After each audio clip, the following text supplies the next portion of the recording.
Hello बच्चे लोग, कैसे हैं आप सब लोग। मैं हूं आसिफ और आपके लिए लेके आए फिर से एक नई वीडियो। इस वीडियो में हम डिस्कस करने वाले हैं ऐतिहासिक पृष्ठभूमि। हमारा जो संवैधानिक ढांचा है उसकी ऐतिहासिक भूमि है, उसमें कंपनी के शासन के बारे में हम लोग डिस्कस कर रहे थे। पिछले लेक्चर में मैंने कवर किया था सन 1773 में जो हमारा रेगुलेटिंग एक्ट आया था उसके बारे में डिस्कस किया था हमने। ठीक है, अब हम लोग डिस्कस करने वाले हैं 1773 के रेगुलेटिंग एक्ट के बाद हमारा एक और एक्ट आया था। ठीक है, 1781 में, जिसको हम एक्ट ऑफ सेटलमेंट के नाम से भी जानते हैं। किसके नाम से जानते हैं? Act of settlement. ठीक है, ये एक्ट ऑफ सेटलमेंट क्या कहता है हमसे, ये हमसे क्या कहता है हम जानने की कोशिश करते हैं। रेगुलेटिंग एक्ट 1773 में जो लागू हुआ था, यानी जो एक्ट बना था, उसकी कमियों को, यानी इसके अंदर जो कमियां थी उसको दूर करने के लिए ब्रिटिश संसद ने एक संशोधित अधिनियम 1781 में पारित किया। यानी कि 1781 सन में एक संशोधित अधिनियम पारित हुआ जो 1773 के रेगुलेटिंग एक्ट की जो कमियां थी उसको दूर करने के लिए पारित किया गया। जो कहाँ किया गया था? ब्रिटिश संसद के अंदर। ठीक है, इसको हम लोग किस नाम से जानते हैं? हम एक्ट ऑफ सेटलमेंट के नाम से जानते हैं इसे। ठीक है, चलिए ये तो था इतना सही। इसके अंदर इसमें ज़्यादा कुछ नहीं है 1781 का एक्ट ऑफ सेटलमेंट के अंदर, बस इसका नाम इम्पोर्टेंट है। ठीक है, एग्जाम पॉइंट ऑफ व्यू से कि एक्ट ऑफ सेटलमेंट कब हुआ था? 1781 के अंदर। ठीक है, और इसमें क्या हुआ था? 1773 के रेगुलेटिंग एक्ट की जो कमियां थी उसको दूर करने के लिए ये ब्रिटिश संसद ने संशोधित अधिनियम पारित किया था 1781 में। इसके बाद हमारा आता है इंपॉर्टेंट पार्ट्स, यानी दूसरा, जिसका नाम है 1784 का पिट्स इंडिया एक्ट। ये पिट्स इंडिया एक्ट 1784 ये क्या कहता है? ये बहुत इंपॉर्टेंट है हमारे लिए। इसका संवैधानिक महत्व क्या है जानते हैं। चलिए, भारत में कंपनी के अधीन क्षेत्र को ब्रिटिश आधिपत्य का क्षेत्र कहा जाने लगा।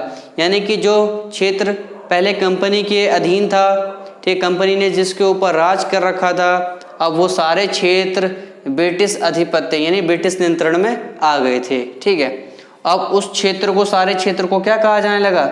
जो कंपनी के अधीन क्षेत्र थे उनको ब्रिटिश आधिपत्य का क्षेत्र कहा जाने लगा।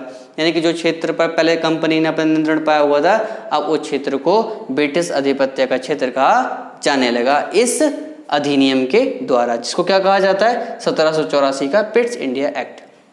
और क्या कहता है ये पिट्स इंडिया एक्ट? ये कहता है कि ब्रिटिश सरकार को भारत में कंपनी के कार्यों ब्रिटिश सरकार को भारत में कंपनी के कार्यों और प्रशासन का पूर्ण नियंत्रण मिल गया। यानी कि इस नियम के अनुसार ब्रिटिश सरकार को भारत में जो ईस्ट इंडिया कंपनी थी उनके सभी कार्यों पर और उसके प्रशासन पर, उसके कार्यों पर और उसके द्वारा जो प्रशासन किया जा रहा था भारत के अंदर, उसके ऊपर पूर्ण नियंत्रण मिल गया। किसको मिल गया? ब्रिटिश सरकार को। किस नियम के तहत? 1784 का पिट्स इंडिया एक्ट, इसके तहत। ठीक है, अब इसकी विशेषताएं क्या हैं? ये जो हमारा पिट्स इंडिया एक्ट है, इसकी अधिनियम की विशेषताएं क्या हैं? तो ये क्या कहता है? ये कहता है कंपनी के राजनीतिक और व्यापारिक कार्य को अलग कर दिया गया। यानी इस नियम के अनुसार जो कंपनी थी ईस्ट इंडिया कंपनी, उसके जो व्यापारिक कार्य थे और उसके जो क्या नाम है राजनीतिक कार्य थे, उन दोनों को क्या कर दिया गया? पहले वो दोनों एक ही थे, अब इस नियम के तहत उन दोनों को अलग कर दिया गया। ठीक है, यानी कि वाणिज्यिक कार्य अलग, यानी कि व्यापार अलग, और राजनीतिक कार्य अलग। ठीक है, उसके बाद क्या कहता है? ये कहता है दूसरे पॉइंट में, निर्देशक मंडल को कंपनी के व्यापारिक मामलों की अधीक्षण की अनुमति मिली। यानी कि ये जो निर्देशक मंडल था, कंपनी के जो कार्य थे, व्यापारिक मामले थे, उस पर ही सिर्फ नियंत्रण होगा इसका। यानी कि जो कंपनी थी उसका जो निदेशक मंडल था उसको सिर्फ और सिर्फ कंपनी के व्यापारिक कार्यों तक ही सीमित कर दिया गया। यानी वो सिर्फ व्यापार कर सकती है, राजनीति नहीं कर सकती। राजनीति के लिए क्या किया गया इस नियम के अनुसार? पर राजनीतिक कार्यों के लिए नियंत्रण बोर्ड, जिसे हम बोर्ड ऑफ कंट्रोल के नाम से जानते हैं, यानी कि राजनीतिक कार्यों के लिए बोर्ड्स ऑफ कंट्रोल बना दिया गया। ठीक है, ये एक नियंत्रण बोर्ड है जो सिर्फ राजनीतिक कार्यों पे ही कार्य करेगा, यानी कि राजनीतिक कार्यों पे ही नियंत्रण करेगा खाली। ठीक है, इस एक निकाय का गठन किया गया, यानी कि ये एक निकाय है जिसका गठन कर दिया गया, जिसे किस नाम से जाना जाता है, बोर्ड ऑफ कंट्रोल के नाम से जाना जाता है। इसके बाद आता है हमारा बोर्ड ऑफ कंट्रोल को यह शक्ति थी, यानी कि इस बोर्ड ऑफ कंट्रोल को क्या शक्ति थी, क्या इस शक्ति थी इसके अंदर, ये क्या कर सकता था, ये ब्रिटिश सरकार के द्वारा, यानी ब्रिटिश नियंत्रण भारत में, जो भारत में ब्रिटिशों का नियंत्रण था उसके अंदर सभी नागरिक, सैन्य सरकार व राजस्व गतिविधियों का नियंत्रण करे। यानी कि ये जो हमारा ये जो बोर्ड था, बोर्ड ऑफ कंट्रोल, ठीक है, इसका जो काम था, इसका जो नियंत्रण था वो राजनीतिक कार्यों में भी नियंत्रण करना था, और इसके साथ साथ इसके पास इतनी शक्तियां थी कि यह ब्रिटिश नियंत्रित भारत में सभी नागरिक, सैन्य सरकार और राजस्व गतिविधियों का नियंत्रण करे। ठीक है, इस पर ये नियंत्रण कर सकता है और करेगा।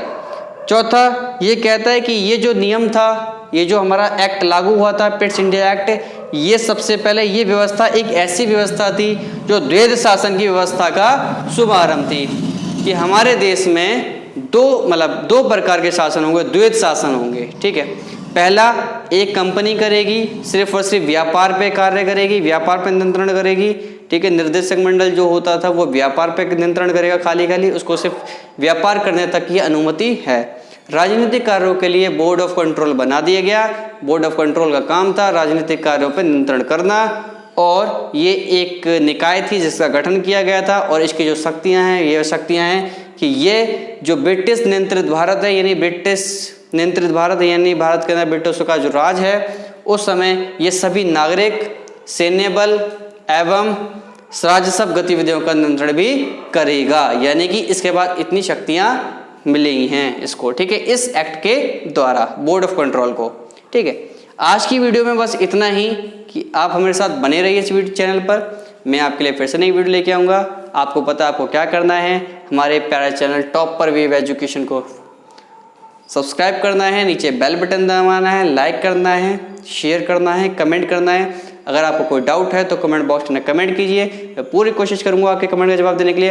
अगर आपको इस वीडियो पसंद आई हो तो लाइक करना, सब्सक्राइब करना ना भूलें। ठीक है, मिलते हैं फिर से एक नई वीडियो के अंदर। आज के लिए इस वीडियो में बस इतना ही। ठीक है, bye bye, tata, see you again. मिलते हैं नई वीडियो में।